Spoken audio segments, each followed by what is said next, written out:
আলপনায় বৈশাখ ১৪৩১ সবাইকে নববর্ষের শুভেচ্ছা জানাচ্ছি।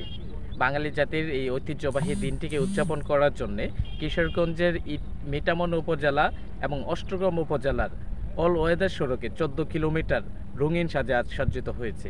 এই রঙিন সাজকে সজ্জিত করার জন্যে গত ২ দিন ধরেই ৬৫০ জন শিল্পীকর্মী রঙের তুলি দিয়ে ফুটিয়ে তুলেছে এই হাওরের দৃষ্টিনন্দন সড়কটিকে। আমি যদি একটু জানিয়ে রাখতে চাই, গত ২ দিন আগে সাবেক যে সাংস্কৃতিক মন্দির রয়েছে আসাদুজ্জামান নূর, তিনি এসে কিন্তু এই কাজে উদ্বোধন করে দিয়েছেন। এবং আমরা আরেকটু জানতে পেরেছি, আজকে বেলা ৯:৩০টার দিকে বর্তমানে যে তথ্য প্রযুক্তি প্রতিমন্ত্রী রয়েছেন জুনায়েদ আহমেদ পলক, তিনি এসে এই কাজের পরিদর্শন করবেন এবং সেটা একটা মিলন মেলায় পরিণত হবে।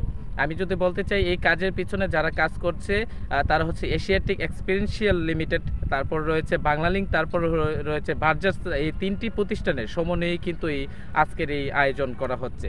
শুধু তাই নয়, এই হাওরের এই রাস্তাটি কিন্তু বিগত অনেক সময় আলোচিত হয়েছে দৃষ্টিনন্দন হওয়ার কারণে। বিভিন্ন পর্যটকরাই কিন্তু এই হাওরে এই রাস্তার জন্য ছুটে এসেছে।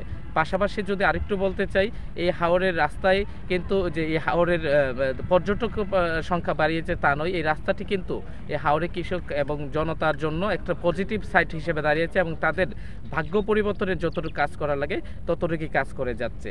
আর এই আজকের এই আয়োজন একটা পরিপূর্ণ এবং মিলন মেলায় পরিণত হবে সেটা আমরা জানতে পেরেছি। আমরা সকাল থেকেই দেখেছি এখানে বেশ কিছু সেলিব্রিটি এবং হচ্ছে ইউটিউবার যারা রয়েছে, দেশসেরা ইউটিউবার রয়েছে, তারাও কিন্তু এখানে এসে উপস্থিত হয়েছে। আজকের এই মিলন মেলাকে তারা পরিপূর্ণ করতে চাচ্ছে। কিশোরগঞ্জের মিঠামন 0 পয়েন্ট থেকে আমার কাছে ছিল এইসব সর্বশেষ তথ্য। মুজাহিদ সরকার, মিঠামন, কিশোরগঞ্জ।